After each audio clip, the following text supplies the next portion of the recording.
We may live over 5,000 miles from Lincoln Financial Field, but what we lack in proximity, we make up for in the film study, except maybe after Monday night games. But each and every week, we will be bringing you in-depth ish on the short weeks film breakdowns from across the pond and the Sooner State.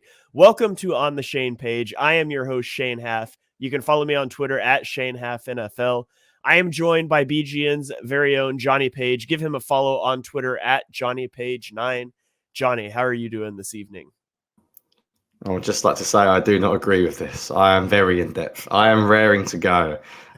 Much to Shane's disgust, I got my film a day before, which in the land of the All-22, that's worth millions in time and effort. So yeah, we were saying off air, this is a weird game. So being English, I got up at 5:30 Tuesday in the morning to watch this, and it basically determines how good my work day is on Tuesday. So I had a great day Tuesday, but then I came home that same day and then had to watch I watched about 3.5 hours, basically all Tuesday evenings. I had to get it done in one day. So that was a lot of Eagles Chiefs to watch. And yeah, I came away actually liking the U22 more than I thought. Live, it just felt horrible. I think the stress just got to me live, and I really wanted to win this game. This game, Cowboys and 49ers mean more to me. Just Cowboys, obviously, 49ers just because they're annoying. And the revenge aspect of this game, I just really wanted it. So yeah, I've got quite a lot to get into. I enjoyed watching it back knowing we won. If we hadn't won, that is a rough Tuesday. My Tuesday would have been watch the Eagles lose, go to work sulking all day, and then get home and spend 3 hours watching a loss. So it's much easier doing this job when we keep winning. And the last couple of years, as I've done this job, we pretty much keep winning. So long may it continue. Yeah, the first year that I consistently started covering the Eagles was 2020, and I was writing post-game articles every game. And man, that was a struggle. It's been really nice since then. But yeah, it always annoys me that Johnny's got his film thread up on Twitter, and I don't even have all 22 yet. I don't know why the NFL can get film to the UK before they can get it to Oklahoma, but it is what it is. And Johnny, my favorite thing, Johnny tells me in our little private chat, he tells me that my points, if you wanted something to focus on as you try to blaze through the film this morning, because I got the film like 2 hours before we recorded. He says, here's my points if you want something to focus on. And then he didn't say anything else. And so 20 minutes later, I was like, I'm waiting on the edge of my seat. And like an hour and a half later, he actually sent them to me. So we normally don't talk before we record here. That's also kind of true today. So we'll just see where this goes. Johnny has spent a lot more time with the film. I got through it all. There's going to be plays I reference I don't have clips for because I just didn't have time to organize it in that way. But we wanted to make sure we got you guys this stuff here. So we're going to dive into the offensive side of the ball. We'll give you 3 takeaways on each side of the ball, as always. Johnny, I'll throw it to you first here. What was your first offensive takeaway watching this game?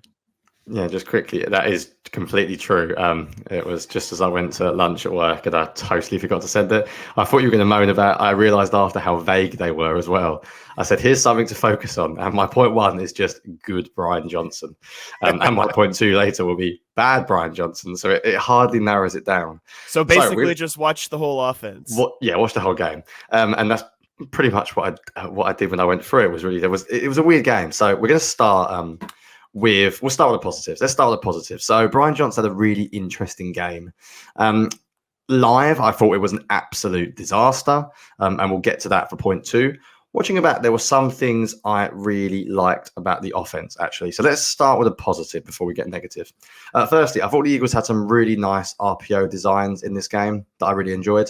So as always, I know it's an audio podcast. We'll get some stuff up on the screen, but if you're listening, please check out the film thread afterwards. So play 2 was my favorite one of the game from my film thread. So the Eagles ran some really nice RPOs. I really like this one because I felt the Eagles used motions and shifts more effectively in this game than they had in the past. So on this particular play, they have AJ Brown in motion, and they also have a shift from the tight end coming across the formation. And basically what this does is it really stretches the apex or slot cornerback or linebacker, whatever. I think it's actually a linebacker on this particular play. And he gets stretched out wide, which basically creates a really nice throwing path for Jalen Hurts. And the Eagles did something very similar later on. I really liked some of the stuff he did there. I also like some of the stuff we're going to talk about in the run game, which we're going to get to later on. So some of the good stuff will come from my point three. The other stuff I really liked, as well as the shifts and the motion, came later on in the game. I think the Eagles got themselves figured out by about the end of the third, start of the fourth quarter, and they actually had a couple of really nice plays that I really liked. So the first thing they got going is a clip 9 on my thread, which is the angle screen. I've seen some people call this Texas screen. It's, if you've ever played Madden, the angle route where, the running back kills man coverage in Madden all the time. They ran a sort of angle screen to DeAndre Swift, and the Eagles' offensive line was brilliant in space. I mean, Jason Kelce on this play is laughably good for a man of his age. He is not slowing down at all. And they use this really well because it's a really great play because the Chiefs like to blitz a lot. So it takes away some pressure. It also takes away from the ability of Chris Jones to wreck the play, which he did a lot in this game. Then my favorite play of the game in terms of Brian Johnson was clip 10 of my thread, which again is another shift before the snap, and you could actually see the Chiefs defenders confused here. Devontae Smith shifts over to create a bunch formation, and then they run Devontae Smith runs this sort of slant in, whatever you want to call it, angle, and he's basically wide open. It's a really good job of leverage getting him open. It's actually a crucial play because I spoke about this. It's a great throw, by the way, by Hurts as well. If you watch it, really nice throw. This was 3rd and 5, and the play after this was the deep shot to Devontae Smith that got them down to the 1 yard line. So that play doesn't happen without this 3rd down pickup. It was another example, I think, of Brian Johnson evolving a little bit. I do not have the numbers on this. I have not looked at them. This might be totally wrong, but it felt to me like shifts, motion was a bigger part of the Eagles' offense in this game. And I think later on, they started to get it together. So I thought we saw some good from Brian Johnson. We saw a lot of bad as well, which we'll get to in my second point. But I wanted to start with a bit of praise. I think they got better as the game went on. And at the end of the day, they did manage to pick up a few really key conversions. One of those key conversions was on the throw I referenced a minute ago on the deep shot to Devontae Smith. So I know this is your first point. You wanted to focus on this play specifically. So I've also got some stuff to say about this play, but I will let you begin. And if there's anything I feel like I could add, I will get to it after. So what did you think of that deep shot to Smith? Because it's a beautiful play. Yeah, I thought the deep shot, there's so many good things about this. And I don't want to gloss over how incredible of a catch this is from Devonta Smith because the ball's underthrown a little bit and he does a really good job of slowing up to generate contact. He flashes the hands late and he brings it down on the goal line. But what I love is just the processing from Hurts here. So the Chiefs have been bringing slot pressures all game, and we'll use the terminology of a capped cornerback. And you see that down here in the slot if you're watching. If not, I'll post the clip later. But there's a cornerback on Devonta Smith in the slot. There's a safety standing 3 yards behind him directly there. That's like the clearest indicator you'll ever see that the slot defender is blitzing. And that safety is there to replace coverage. So what you have behind that, it could be some sort of a fire zone coverage, but we'll just simplify and say this is single high coverage. And our mantra on this show is single high, let it fly. And Hurts checked this play at the line of scrimmage. Brian Johnson said that after the game. This was supposed to be a mirrored crash concept. And so you look at the top of the screen, they're going to run crash. At the bottom of the screen, the slot no longer runs that corner route. He runs a slot fade. Hurts does a great job in his back pedal. He is looking entirely at the top of the screen at a route he never intends to throw. Like he checked this specifically to throw it to Devonta Smith. So we watch his back pedal here. He's looking at the top of the screen. He's keeping the safety home, and then he sets his hips and he makes that throw to Devonta Smith. Just trusts he's going to go win. What makes this even more impressive is we're going to talk about the offensive line in a minute. Hurts was being blasted all night long with pressure coming against the left side of the Eagles' offensive line. They were not holding up in protection. And so it takes, I mean, there is ice in Hurts' veins to trust that they're going to pick that up. They're sliding that direction to not even to look at it, right? If you look over there, you're going to bring the safety. He doesn't even look at it. You can see in the back pedal here, he is looking at the top of the screen. Keep the safety home, and then he hits the top of his drop and sets and throws. And yes, it would be nice to get it 2 yards further downfield. It's an uncontested touchdown, but man, I was so impressed by Hurts on that play, recognizing that, checking into what he wanted, and then trusting the offensive line, which hadn't done a great job, to pick up that pressure and deliver the ball downfield. So, and if you want to be a conspiracy theorist and say that, Hurts underthrew that to set himself up for a QB sneak, I can go with it. I respect it, but I was really impressed with Hurts and with Devontae Smith on that play. It's such a good play. Like, I can't tell you how many times I watched that play back. There are so many. At first, I was wondering, like you said, did he actually eliminate what wasn't there on the left, or is that really not part of his progression? And I think some comments afterwards, it looks like it wasn't, but that's the kind of thing you can't really tell just watching the film. The first time I thought he processed what wasn't there really quickly. My favorite thing about it is that, yes, Hurts audible to that, but that means it's part of the game plan. That's not just like, people don't go out there and just go run a slot fade randomly. That's part of their inbuilt process, which is one of the beauties of running Crash, which you spoke about a lot, is that one of the checks you can make is that you can turn that intermediate out into a slot fade. And what I love about it is the fact that there's a couple of things, really. I think the fact they have AJ Brown running that short in, which they keep throwing over and over again, means that the Chiefs are most likely going to double him or at least have eyes on it. And the second thing I love is it's about using your players' strengths. So Dallas Goedert is the best intermediate out route runner on this team. Why? Because he's big. He can box out cornerbacks. He can catch the ball without a lot of separation. Devontae Smith is not that kind of player. He's not the kind of player you want running that kind of route all day long. He's a great slot fade runner. I think going back to 2 years ago, maybe his first game or Hurts' first game under Sirianni, when we played, was it the Falcons, and they threw a slot fade to Devontae Smith. He's always excelled on that route.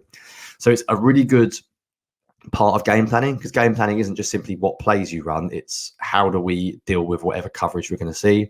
Hurts does not get phased. Like on the All-22, I didn't find it as bad as a Hurts game as I thought, actually. I felt like the pressure was just pretty insane, actually. And he really just couldn't get set. So overall, I think this was a better Hurts game than I expected to see. I just don't really think he had a chance, but he does not get phased at all. He is ice cold. He can have the worst half ever, and I still feel like he is going to come back and win. I've seen some, Twitter's a terrible place for people making fun about players, and there's lots of comments about Hurts' TD and interception ratio and whatever. Like, I just don't care. I watch every single throw he's made this year. He is playing very, very, very well. And he is as good as it gets. He's in there at the top in the league. Nothing seems to phase him, and he's just a really good quarterback now. Like, we don't need really to go into depth about it, because we do every week. He's just a really good player, and those winning numbers are not fluky. He knows exactly what to do. Whether you believe in QB wins or not, yes, it's a team stat, but it's also partly a quarterback stat. He seems to carry this team at very, very important moments. And yeah, it's a really, really, really good throw. That's the goods. I want to get to some good later on as well when we talk about the run game, but there was quite a lot of bad as well in this one. Yeah, I will just say before you move on, it was one of those things that, like, the Eagles just were struggling, and yet the Chiefs continue. They drive down and they fumble in the red zone. They throw an interception in the end zone. Like, you just couldn't help but feel like, even down 10 with the offense out of sorts, like, the Chiefs just aren't putting the Eagles away. And that's not something you usually feel in a game like that. You usually feel that when you're watching like college football and it's a bad team that's playing a good team, and the good team's just, the bad team's playing well, but they're just not putting up points. You're like, man, they really need to increase this lead. I was watching the Chiefs and felt that way. Like, they're just not putting the Eagles away. And that's a huge testament to how unflappable the Eagles are when things aren't going their way. Jalen Hurts has won 7 straight games where he's trailed by double digits. No other quarterback's done that more than 4 times in a row. And so that's a huge testament to this offense and to this team as a whole. Yeah, to be honest, it's boring talking about it because there's no like great things we can show on the screen, and it sounds so like basic analysis. The Eagles win, but it's just true. Like they're just incredibly good at closing out games. They're as good as it gets, really, at winning these type of games. However, this was not a pretty performance on offense. Before I get into some of the bad, I think a lot of yours links to mine because you're going to talk about pressure. There were some quite concerning elements of the Eagles offense, I thought, in this game, despite what we've said so far. So do you want to get into some of the pressure that Hurts faced in this one? I mean, I might get into some specific criticisms I had of the overall game plan. Yes, let's do it. So one of the things that I thought the Eagles really struggled with in this game was picking up pressure, particularly on the left side of the line, particularly Cam Jurgens. And so I'm not going to claim to be a mega offensive guru. I'm just going to tell you what I see and how I think this should be blocked up. But the Chiefs ran a lot of TE stunts. That's what that means simply is that the defensive tackle is going to attack towards the offensive tackle. So he's crashing outside, and then you loop the end back inside. And so just watch this first clip here. You'll see what I'm saying. Chris Jones attacks inside. The defensive end crosses behind him, right? Now, that's difficult, but what makes it harder is they were tagging that with a slot pressure so many times. And so you're getting 3 rushing off that edge. And even though the Eagles were sliding that direction, they weren't getting it picked up properly. So on this first play here, you'll see Chris Jones. You get and this is sort of well picked up. That one's about as good as you're going to get. You won't see it picked up that well the rest of the game. Kenny Gainwell steps over Cam Jurgens. So in this instance, I think Jurgens is right to take the looper coming inside because you have Gainwell in protection to account for that slot blitzer. Hurts still gets happy feet in the pocket. He gets sacked. The rest of these examples, though, there's only 3 in the protection. So you're sliding this direction. There's 3 guys to block 3 guys. And what I don't understand is why Cam Jurgens continues to pass off this defensive tackle. So the defensive tackle is trying to work to Lane Johnson. And then you have a slot blitzing Trent McDuffie coming off of the edge. And Cam Jurgens keeps trying to pass this off to Lane like there's a 4th person that's going to pick up the slot blitzer, and he puts Lane in terrible positions. And so if we watch this one play out, I think that what Cam needs to do, you just need to stay with this guy. Kelsey is there. He's unoccupied. He can take the defensive end looping inside. And you just end up 2-on-1. And Hurts gets strip sacked. Fortunately, he gets on the ball. You watch it from the back view here and just see that Kelsey is totally unoccupied, right? Kelsey could pick up the defensive end. He could pick up Karlaftis. And I just think Cam Jurgens is playing this one wrong. And you see it again later in this game. There's one more clip that I'll show here. It's the same exact scenario. And he just gets turned around.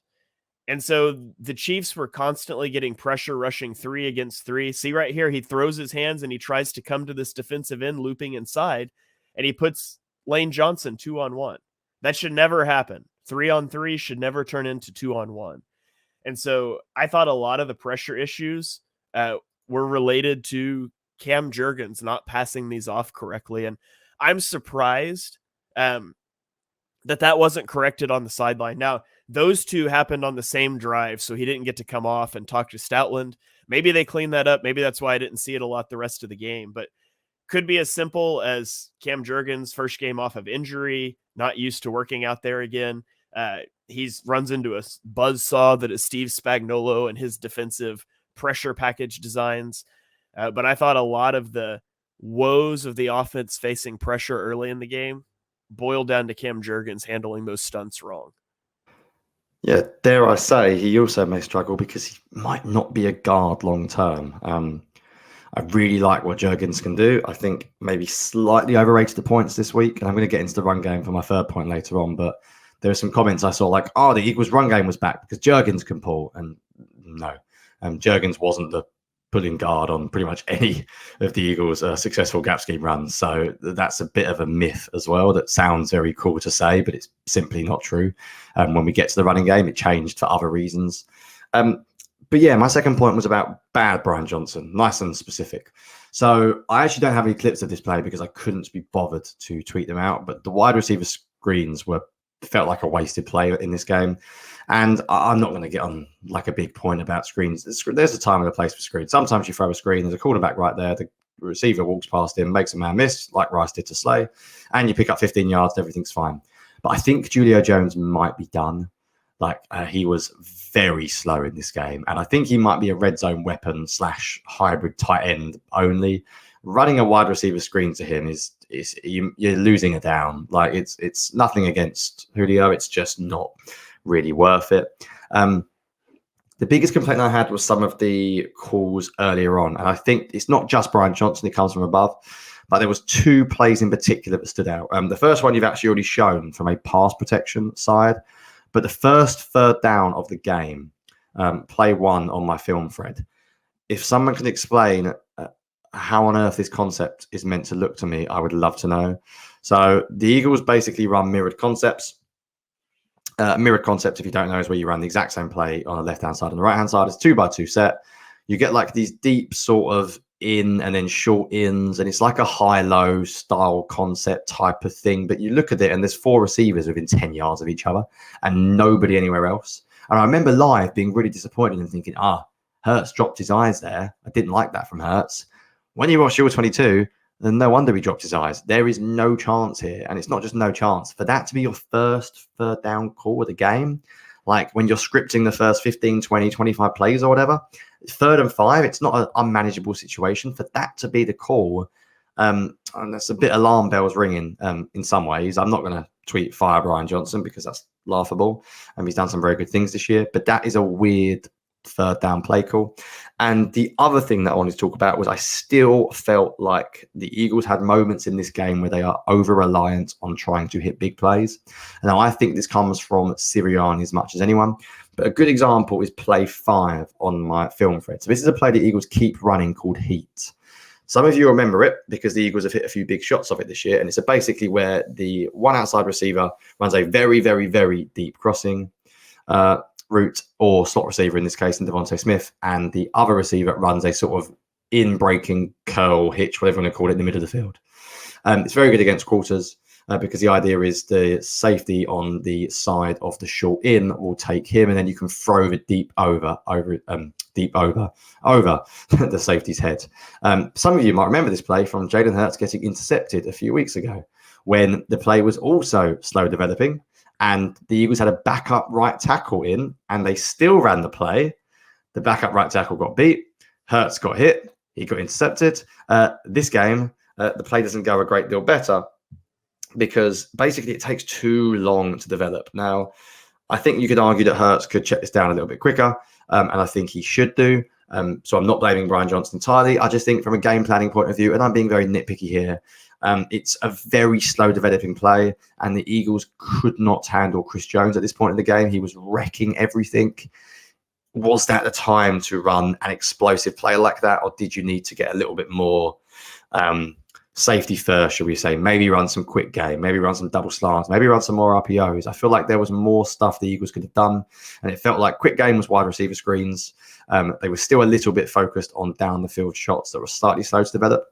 And I thought overall, I'm being harsh here, but I'll put some of the offensive line play on Brian Johnson as well. At the end of the day, he's the offensive coordinator. If they're having troubles with stunts, if they're having trouble with Chris Jones and matching up and protection, that's clearly not just him. There's a bunch of coaches to go into it. But I'm just going to label it as bad overall. Bad Brian Johnson, shall we say. All 22 is really interesting, and I always think it's about all sports because when you watch the game back, you get a very different feel than when you watch it live. Back, I felt it was an okay game plan overall, and I thought it was better than I thought. But I can't take away from my gut feeling watching the game live that was simply this offense is not well structured. It's too up and down. It's too hit or miss. And I felt like the passing game in particular was really poor early on. I think I saw someone tweet this, but I think the 3rd and 5 completion I mentioned earlier on was the first time Hurts actually got a pass out of his hand to throw it on 3rd down all game. And that's not a sign of a great play design of an offense because yes, the Chiefs' defensive line is really good, but there should be other things you can do. And that stuff they got to later on, those bunch sets, that quick into Devontae Smith, that could have been run early on in the game. And I felt like they got away from it a little bit. You can bring up some wonderful stats here to prove me correct. Yeah, that was that. I don't know if you saw it for me, I but I went back and didn't looked actually. at their. Okay, I went back and looked at their third downs. They had 10 third down plays. Their average distance to go was 8.7 yards.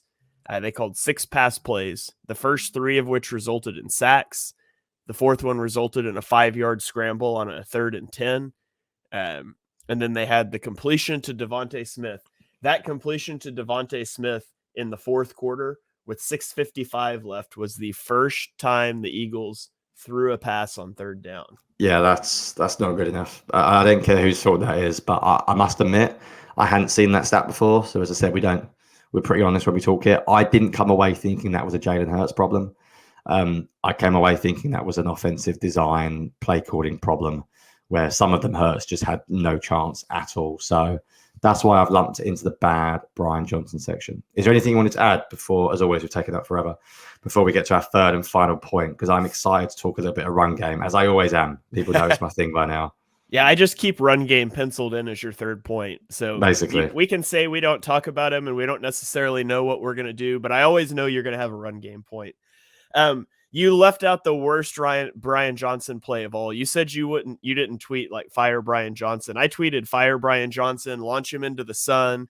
Like, could I guess? Leave him in Kansas City. Yeah, I mean, it's not a guess, Is it the shotgun run on 3rd and 1? Oh, absolutely. You haven't converted a third down all night, and you get to 3rd and 1 with a play that converts 95% of the time, and you go shotgun. And it would be one thing if it was like, well, Hurts just can't do the QB sneak right now. They ran it 3 times after that, including the next possession. So I have defended Brian Johnson throughout the season, and something snapped in my brain, and I tweeted out like 4 different things about firing him and leaving him in Kansas City and launching him to the sun, and all within like 2 minutes. I don't even think I watched the Chiefs' next drive. I couldn't tell you what happened. I just blacked out and was full rage on Twitter. Right. Well, apologies to my everyone who says Brian Johnson fire him is an idiot comment, which I think I may have said. Apparently that includes you. But yeah, to be honest, I didn't even talk about that call because it was just dumb, wasn't it? It was just stupid. Right. Do you want to talk your third point, and then I'm going to have some fun with the run game?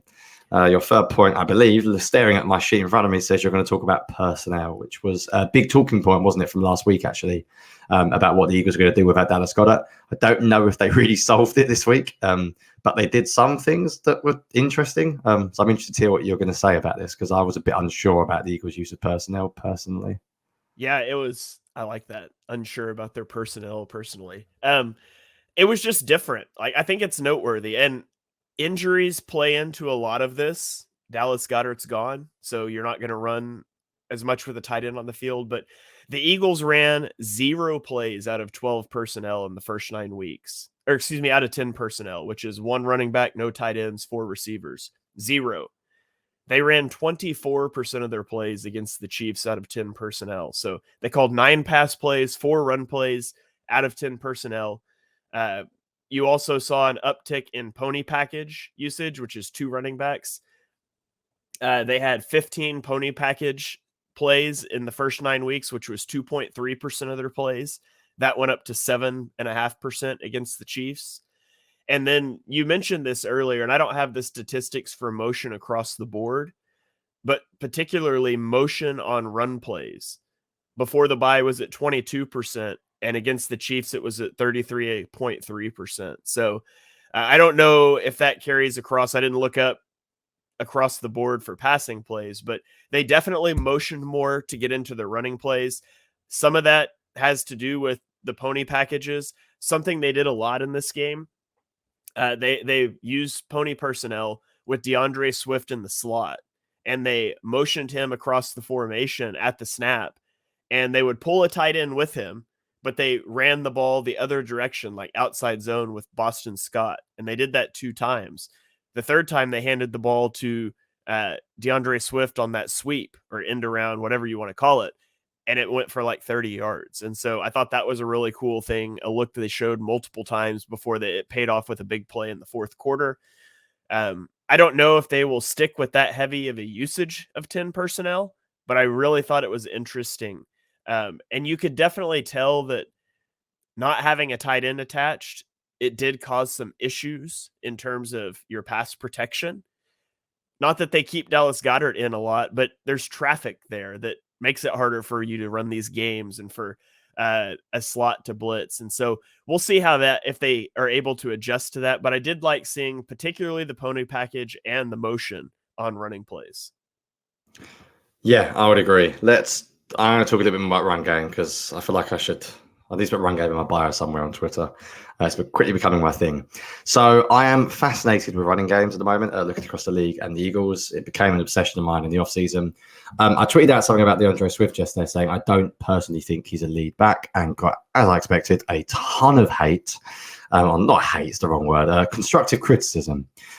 Telling people telling me that I'm wrong. And by that, I mean, I don't see a sustaining element to the Eagles run game at the moment. Now, they did some great things in this game that I want to talk about. The 3rd and 1 was a good example. There's a couple where he just sort of falls down at the first man.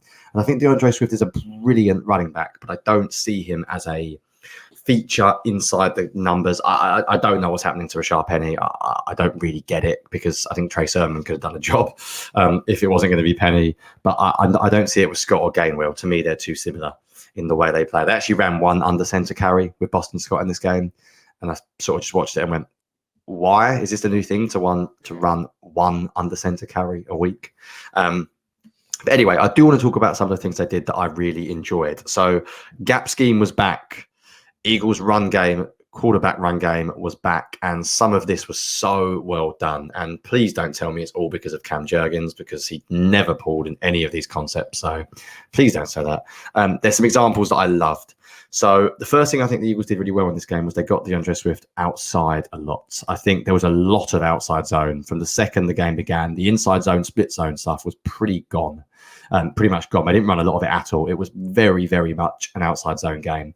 And there was a lot more gap scheme. So we did see some QB counter. We saw some running back counter. We saw some pinball.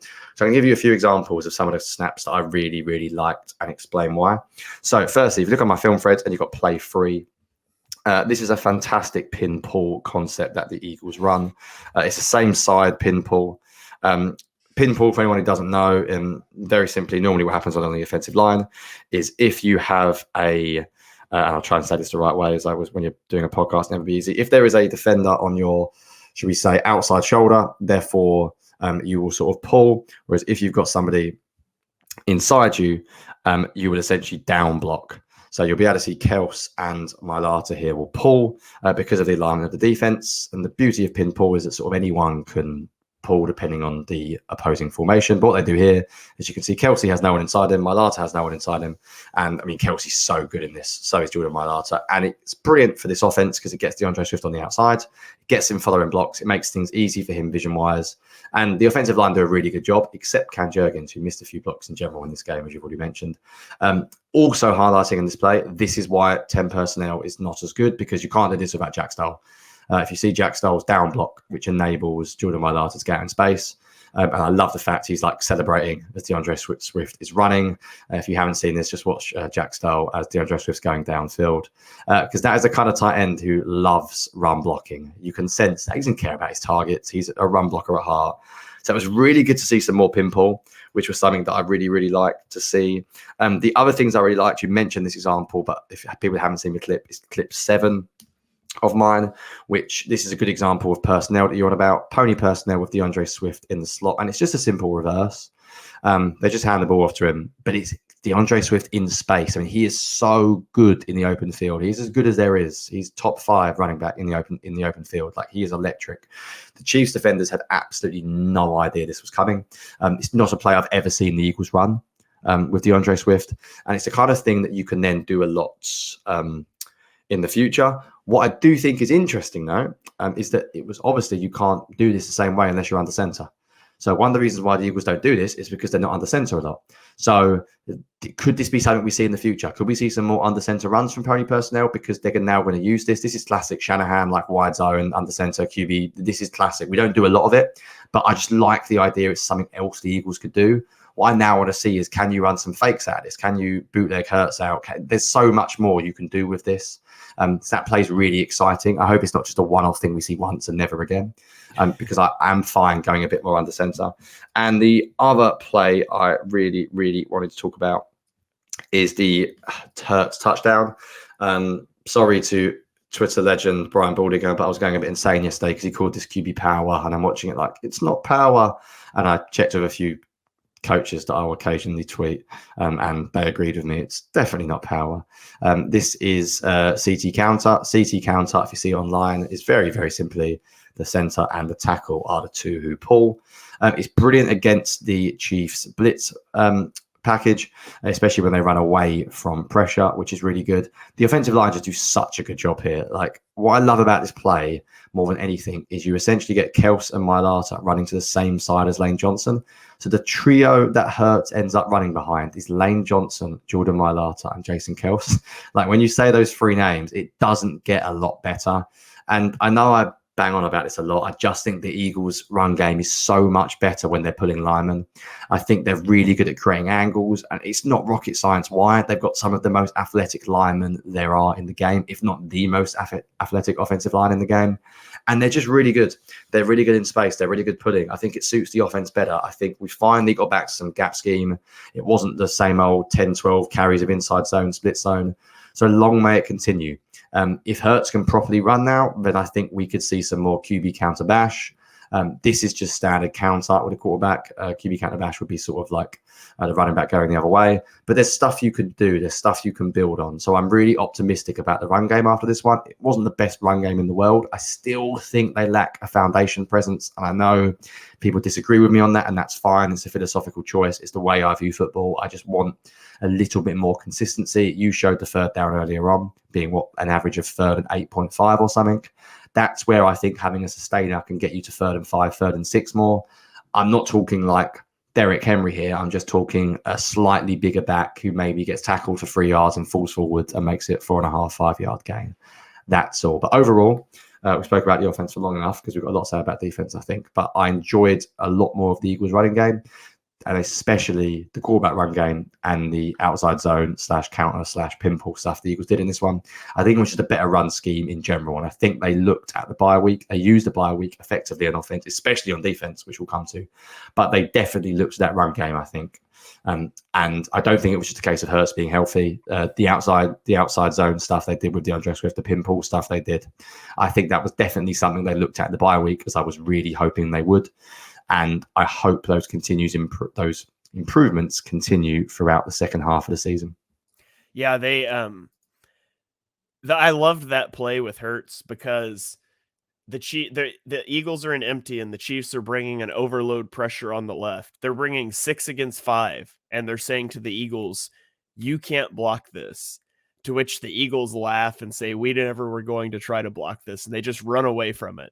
Like, we don't need to block your guys coming off the left because we're running to the right. And by the way, we're just going to pull our left tackle and our center too. Those guys can come free, and good luck trying to make a tackle. So I loved seeing that. That was one of my favorite plays of the game.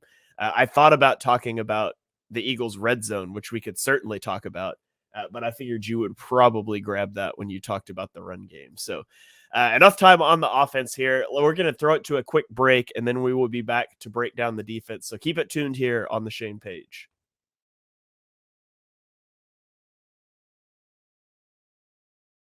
And we are back here on the Shane Page, turning the page to the defensive side of the ball.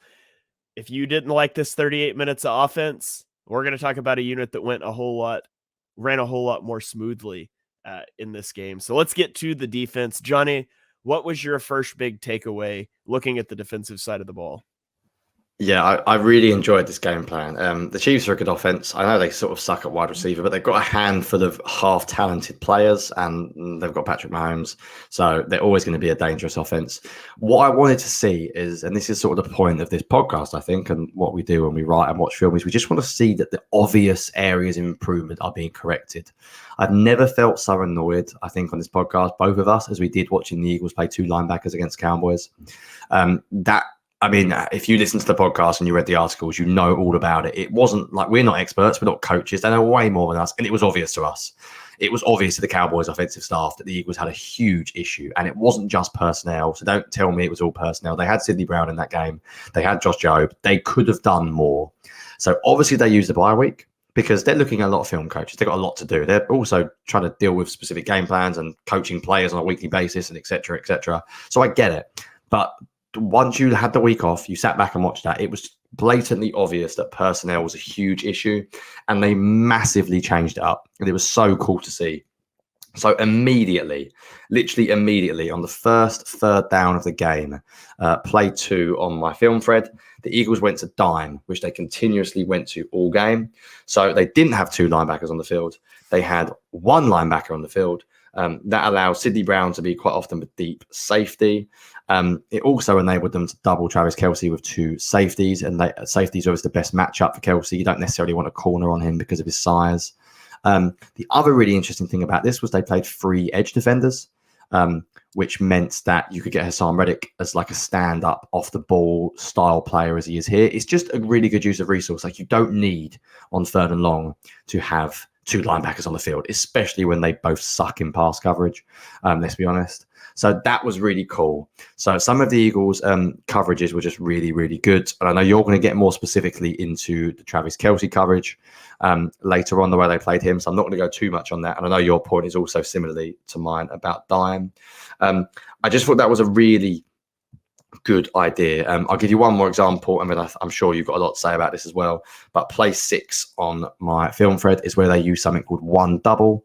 One double was very simply a version of cover 1 man, but rather than playing like one hole or one robber, you play one double, which means you essentially take away that hole defender and you double the opposing offense's best weapon. They used it a lot on Travis Kelce here.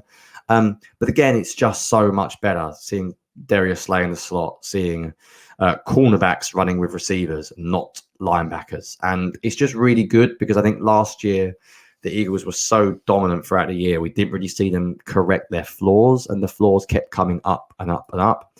I don't expect perfection from my coordinators because no one is. But what I want to see is that when a problem happens, they can fix it. And I've already mentioned it. I was so frustrated after the Cowboys game because to me it was obvious. And I'm a guy sitting here watching film on a Tuesday night, and I'm going, it's madness that you're playing 2 linebackers on 3rd and long and you're getting repeatedly killed by it. They also were much better against bunches and stacks. I don't think the Eagles played anywhere near as much man. The data's not out that I look up online yet for some of the stats, with it being a Monday night game, so I can't be as certain. But it felt like they were more inclined to not just play straight up man against bunches and stacks, and they didn't get done anywhere near as much as a defense as they had done in the past. So I just have huge credit to Sean Desai. Every game plan has not been perfect this year. I think you always have rose-tinted glasses on after one good game. There has been problems this year, but I want to see defensive coordinators learn from their mistakes, especially young ones. And I think their coverage, their use of personnel was so much better in this game. It was just sensible. Double Travis Kelce. If you lose in other ways, that's perfectly fine. When Patrick Mahomes makes a ridiculous throw to Justin Watson on 3rd down, there is nothing you can do. No one is going to blame your defensive coordinator for those kind of plays. But your job is to put your players in the best position they can. And I think overall, the Eagles defensive staff did that this week. Yeah. We came on this podcast after the Cowboys game and ranted about the Eagles' unwillingness to play dime. Said, like, at some point you just have to play a dime defense. And maybe that's related to Bradley Roby was hurt and Kevin Byard just joined the team and you just don't have the number of defensive backs that you feel comfortable in. Well, Roby was back and they played dime. The Eagles only played dime on 10 snaps before the bye. That's 1.7% of their snaps. They played it on 20 snaps against the Chiefs. 27% of their snaps they were in dime. They went to, largely it was 4 down linemen, 1 linebacker, 3 cornerbacks, 3 safeties. They used Sidney Brown, like you mentioned, a lot, and Sidney Brown got a time or two. You still like him better out there than having Nicholas Morrow and Zach Cunningham side by side on 3rd and longs and on things like that. So it, I'm gonna go ahead and tie this in with my Travis Kelce point, because I think they just go well together. But so my first point was about the big dime. My other point is what that allowed them to do, and the way that they were able to play Travis Kelce. They played a lot of 1-double, like Johnny mentioned. Cover 1, your hole defender, instead of being a hole defender, it is playing inside leverage on Travis Kelce. And they did that with a lot of success in this game. Travis Kelce ended up with like 7 receptions for 44 yards and a touchdown. Kevin Byard, you might ask, why was Sidney Brown deep? Well, because Kevin Byard was on Travis Kelce, and that's what you want to be able to do. And I thought Byard did a pretty good job on Travis Kelce throughout the night. He had a lot of help inside. Sometimes they would try to trap Kelce on outbreaking routes and have Byard playing inside release, but they did a lot of things. There was a lot of times they played zone coverage, but immediately they would like have somebody attached to Kelce. A lot of times Zach Cunningham at the line of scrimmage. Zach Cunningham loves to hit people, right? We've talked about that aggressive jam, and then they're going to get by him. That's not as big a deal when it's zone coverage. And so there were several times that right off the snap, Zach Cunningham just like aggressively like hits Travis Kelce in the chest, and then Travis Kelce burns him, but that's fine. It's zone coverage. There's somebody else right there. And I thought they did a really good job mixing that up. And then one of my favorite plays, and I apologize, I don't have the clip because it's been crazy trying to get this podcast organized for today on the short week, but there was a clip on a crucial down late in the game where they line up, obviously playing 1-double on Travis Kelce before the snap, except it's not. And right at the snap, Zach Cunningham, who has the inside leverage on Travis Kelce, it turns out he's not actually doubling Travis Kelce. He takes like 2 hard steps across the formation, and Patrick Mahomes sees that pre-snap and immediately eliminates Kelce, and he goes to a slant to Justin Watson coming from the left to the right, and he throws it, and Zach Cunningham's right there to collision the catch point, and it turns into an incompletion. So I loved the things they did against Kelce, and then picking their spots in those 3rd downs. It's like, we've been so obvious doubling Kelce. We're going to show that pre-snap and bail into something different. And they baited Mahomes on that one, and it got the Eagles off the field. So I will try to find the clip later and tweet it out. I thought I recorded it, but apparently did not. So I just really like their approach from a personnel standpoint, and from their let's erase Travis Kelce. Yeah, I tweeted this yesterday as well. The number one thing that stuck out to me from this game was they just tried a bunch of different stuff. Like, they just tried things. And I think sometimes it can't be underestimated that these people are human. Mahomes is a human, and sometimes just throw stuff at him and see what happens. Like, you're not going to shut every NFL offense out. You're going to give up points, but you win some, you lose some. You might get a few takeaways. You might stop them occasionally. Just try things. And Sean Desai is not scared about that at all. I'll give you one other play I really liked. I know you've done your first 2 points before I get into a little bit of a moan about the defense, but only moan actually about the defense in this game. I would agree with something you said, by the way. I thought Kevin Byard was really good actually. And I think there was maybe a play in the end zone about a crosser that he didn't pick up, but I don't really know who's at fault for that. So I'm not going to kill him for that, because I don't know how they coached and what they're supposed to do. It may have been someone else, but I thought Byard and Blankenship is going to end up being a really good partnership. I think they both complement each other really well. I think Byard is much better in zone coverage, and we saw this in this game. He had a couple of really good reps of zone, not even including the Travis Kelce one. But one thing I really liked as well, if you go to play 11 of my film thread as well, so it's a big 3rd down. I think it was 3rd and 12 later on in the game. The Eagles go with dime once again. And what I love about this is, firstly, the coverage is fantastic. Byard does a great job on Travis Kelce. But Patrick Mahomes is brilliant outside the pocket. So by putting Reddick as like a stand-up, if you see in this play, he's like a stand-up. He's almost like a spy. I don't think he rushes like you'd expect him to. He's almost just watching. He's half rushing, half watching, but that closing speed is outrageous on that play. And the reason why I love it is because if you play 2 defensive tackles, 2 edge defenders, and tell your edge defenders to get upfield, bend the edge, Reddick can't do that.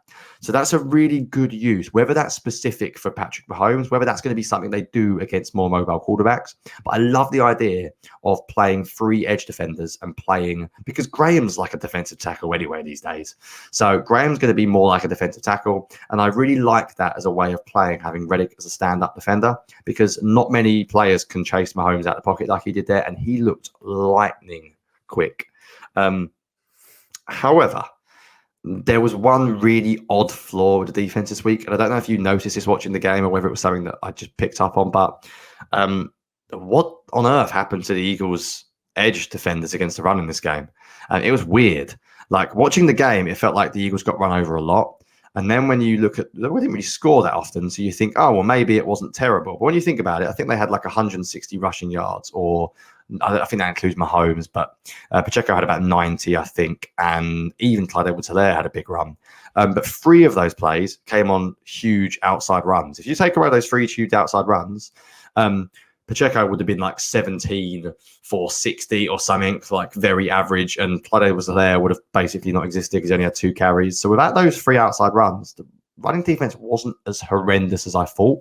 So I don't really know what happened. I don't know if the edge defenders just lost it, whether they were so obsessed with getting upfield, but they weren't even getting upfield. Normally they bend the edge as well. It was just weird. So a few clips I wanted to show and a few examples I wanted to talk about and see if there's something I'm missing here or if it's just bad play by the edge defenders. So the first one was third play on my film thread. Hassan Reddick just jumps inside. Now, the way Fletcher Cox plays this, he has such an outside shoulder lean. I wonder if this is deliberate and like they're expecting Cox to set the edge. I have no idea. I'm very, very surprised if they're expecting anything from Darius Slade because he's a man coverage as an isolated receiver, so he should not be part of your run fit on this particular play. I don't really get it. Like I don't really get what Reddick is doing. If he just try, I think it might be because it's like a counter run and it looks like Pacheco is going to go to the left-hand side. So Reddick tries to get cute. If you see the way it's run, it's not actually a counter run, but as in it looks like it's inside zone to the other side and Pacheco ends up bouncing outside. So that was one play that I thought, oh, okay, that was once. Then Josh Sweat, who never really does this, just had a bit of a nightmare. So clip 7, I think might be the worst one of the lot because at least on the first play, I wondered if they were doing something funky with like Fletcher Cox replacing him. On this play, I got nothing. Like Josh Sweat just jumps inside. I mean, it's Clyde Edwards-Helaire. He's not a good runner. Sweat's just not there. I know there's like a linebacker and safety coming down, but they're not going to be used to set the edge. They'll be used to sort of help out. It's just weird, like really, really easy. I think that's a 20-yard, 15-yard gain or something. Clyde Edwards-Helaire. I don't want to. Everyone can get beat in the run game, of course. Like you can lose, it happens. But it just felt really easy. Like that's just basics, like not setting your edge. And then they did it again. Josh Sweat did it another time. I think it was clip 9 of my thread, and I think this might have been the biggest one of the lot. And it's just the same. It's just the same thing. Josh Sweat just knifes inside. He tries to knife inside, and I know running backs are taught to look for the helmet of the defender. You can quite clearly see that Josh Sweat is flashing his helmet on the inside shoulder of the tackle. So it's not even a complicated read. It's really easy. Zach Cunningham is sort of charging out wide, but that's not his responsibility to set the edge. Like I'm watching it so many times, and it just has to be Josh Sweat. Like I'm trying to see if I can figure out what's going on. Like, am I missing something? Because you've already got done once in the game. And I think if you take away those 3 big runs, actually the run defense wasn't as bad as I thought. I don't really have an explanation for what happened other than Reddick and Sweat were just a little bit too obsessed with trying to create plays and get upfield, which is fine. It happens. It might happen once a game, but 3 times a game, disappointing. That was disappointing, but I think the Eagles' run fits have been really good this year. They've been really disciplined. This is a very technical schematic point, but I think what they've done this year is last year they had a real issue with sort of nub sets where opposing offenses would basically stick 3 wide receivers on one side of the field, and then what that would do is that would force Darius Slade to come in as a run defender. The Eagles have been much better this year at preventing those situations from happening, and they haven't asked their cornerbacks to be as much of a factor in the run game. partly because maybe our safeties come down and help, or because their linebackers have just been more aggressive, or they've played more 5-man fronts. There's lots of things they've done. But this game wasn't down to the cornerbacks. Like, I'm pretty sure on those 3 plays, it's Reddick and it's Sweat at fault. Hopefully it's not a theme. Hopefully it's not something we're talking about in the future, because those outside runs can kill you. And against more electric running backs, Pacheco's not actually a great outside runner. He's much more of a lower the shoulder and get some tough yards. So if you play like a really good running back in the future who's got legitimate speed, you have to be careful, because those 10, 15 yards can end up being 20, 25, and occasionally you can break a big one. So I assume the Eagles will get in the film room this week. They will talk to their edge defenders and look at how they can improve. This is a totally random point, but I wonder if some of it is they're playing a lot of snaps still. I know it's post-bye week, but is there not just physical fatigue, but mental fatigue? When you're only playing 30, 40 snaps a game, you're focusing on a very specific thing. They're asking too much of their edge defenders in general at the moment, and we've said it all season. I don't think it's going to change, because I don't see anything from Nolan Smith or Derek Barnett that proves they're ready. In fact, Brandon Graham has struggled to set the edge this year at times, partly because he's just too slow sometimes. So I think maybe it's a combination of things, but it was a bit odd. I don't know if you think saw anything different to me, or it's pretty basic analysis. Just set the edge. The only thing I could come up with, committed podcaster sin number 1 there, I forgot to unmute my mic. The only thing I could think of was, last week when we did the self-scouting podcast, I talked about maybe sacrificing a little bit of that playing the run to turn your pass rushers loose again. Except on all 3 of these, they were going inside, not going upfield. So I don't really think that that's what it was. You wouldn't particularly be concerned about the Chiefs' rushing attack, because it hasn't been very good this year. So I don't know. Maybe it's just a little bit of sloppiness, a little bit of coming out of the bye, 15 days without a game. But I can't really figure out what was going on those either. Yeah, I saw something post-game. I can't remember who from, that said exactly that. They said something like, I can't remember who it was, but I saw a tweet, or it might have even been something I listened to online that said something like, "Oh, well, that's what happens when you get upfield against the Chiefs." But it wasn't. It wasn't upfield. It was the opposite of upfield. It was going inside. So I thought that's not correct analysis in that situation, because it wasn't. They were desperately trying to bend the edge and get pressure. They were trying to make a play that was unlike them. And again, that's where I go back to maybe mental fatigue, physical fatigue, the 2 things combining. I don't know, but it wasn't very good. Right, shall we get into our final points? So I'll finish today, because I want to talk about something a little bit different, and I think this ties in nicely to run defense. So do you want to talk a little bit about Jordan Davis? Because I think this does tie in slightly to my theme of run defense being a little bit weak as well. Yeah, Jordan Davis's snap count was back up. That's something we talked about last week. He played 37 snaps. It's the most snaps he's played since the Jets game. Second most snaps he's played this season. So you're coming out of the bye. He plays a really high snap count. Hopefully that means the hamstring's not bothering him anymore. Hopefully that means we're past that, although I still fear him wearing down over the season. I just didn't think he was as effective in the run game. Now, PFF disagrees with me for what that's worth. They rated him higher as a run defender than they did against either Dallas or Washington, about the same as in the Miami game. I just didn't see it. Like, I thought there were a lot of times that he wasn't able to stand his ground against double teams, and instead he was retreating a yard or two, or even when he was blocked by one guy, he was unable to just like blow that up. Now, there's still some splash plays he made. Like, there's one where he like one arm like shucks a guy off into the gap. And so there's still those moments. I just thought down in and down out, he wasn't as consistently influencing the running game or the passing game. I mean, I didn't really notice him at all in the passing game. And the Eagles got a ton of pressure on Patrick Mahomes. They pressured him on like 64% of his dropbacks.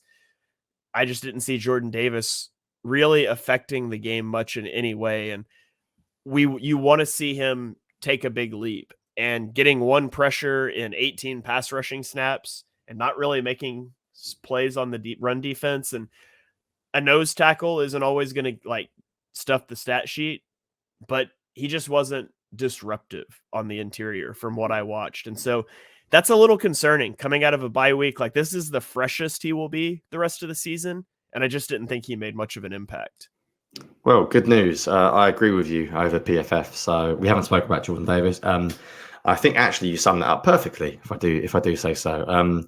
He did have a few splash plays. So I remember watching yesterday and thinking, oh, there was a player, I can't remember the play it was, when he completely mauled the offensive lineman, made a tackle, and I thought, Jordan Davis is back. But actually he wasn't. And I watched him quite closely in this game, and he's just not playing as well. And it's a concern I've had for ages, even going back to the offseason. I'm not saying I'm right, because I think I was clearly wrong about Jordan Davis. He has massively outperformed what I thought this year. But a sign that I think he's not playing that well is the lack of pass rush. So at the start of the year, he was getting after the quarterback. Like, he was doing it all. He was not just stopping the run. Now the pass rush is gone. Like, the pass rush was non-existent in this game. And he had snaps where he was getting double teamed.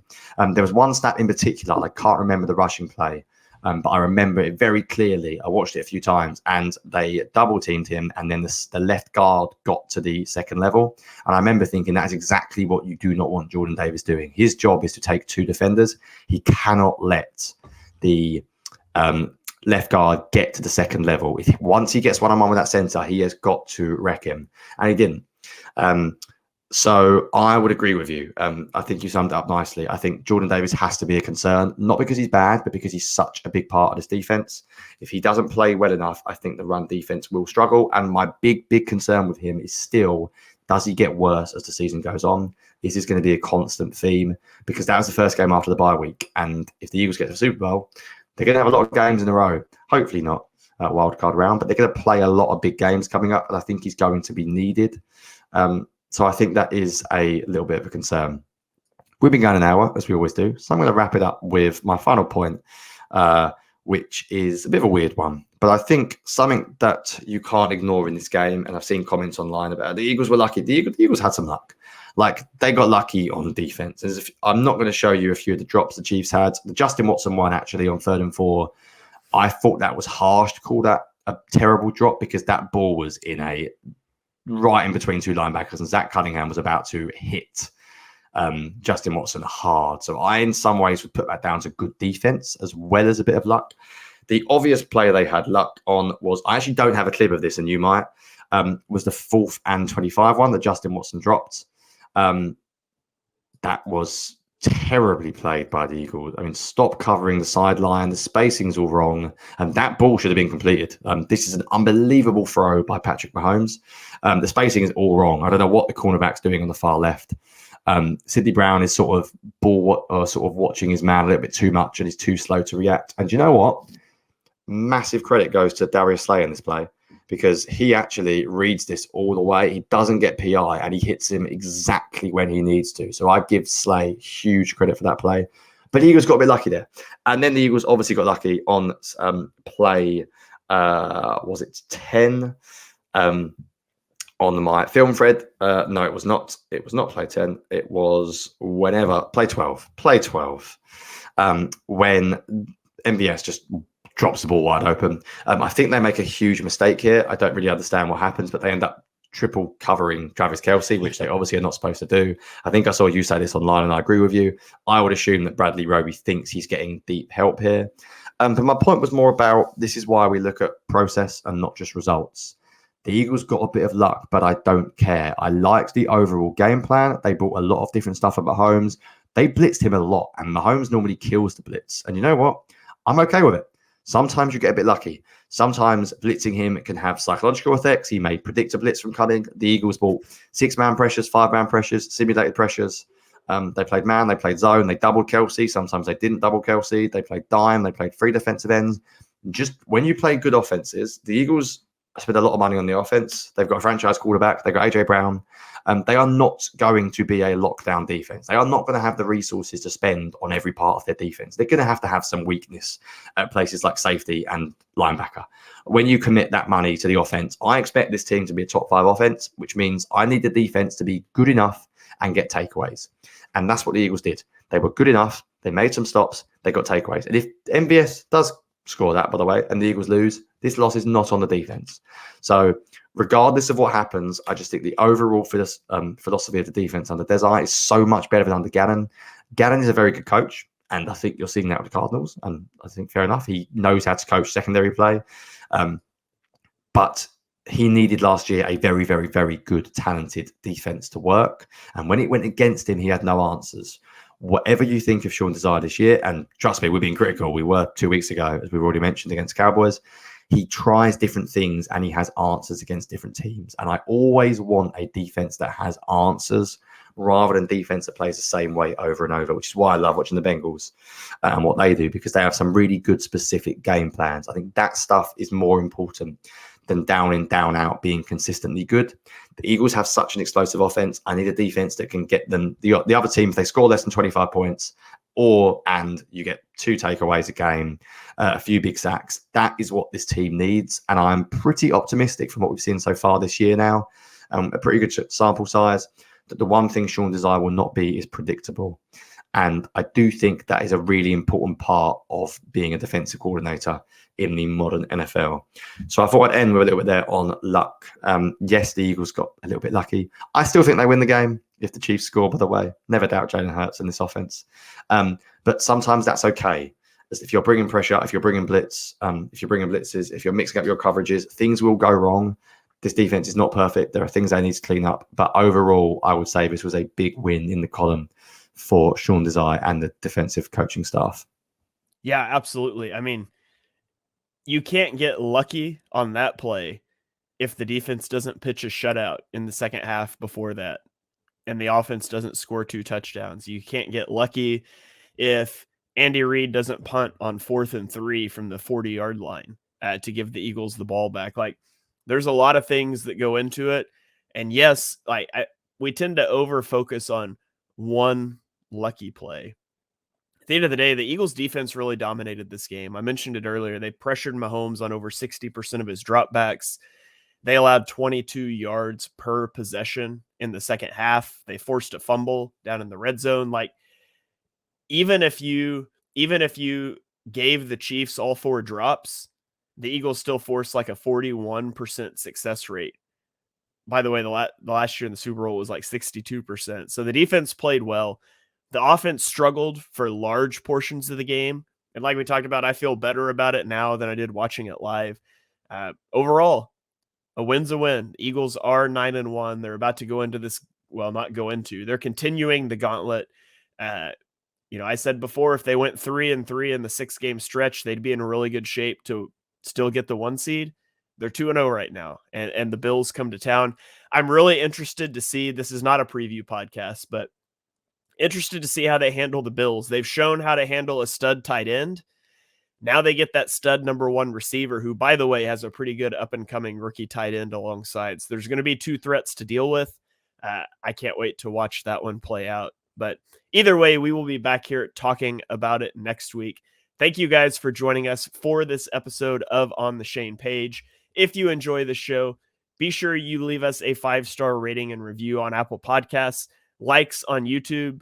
Hopefully this one will get to YouTube. Last week, there was some sort of weird data issue and it wouldn't upload. But likes on YouTube, the little thumbs up, comments really help it get out there to more people as well. Those of you celebrating Thanksgiving, maybe you're listening to this in the car on the way tomorrow. Don't be checking the film thread while you're listening, but I will have that up later for you to go check out as well. And so for me and Johnny and all the crew here at BGN, we will catch you guys next week for another episode of On the Shane Page. Go Birds.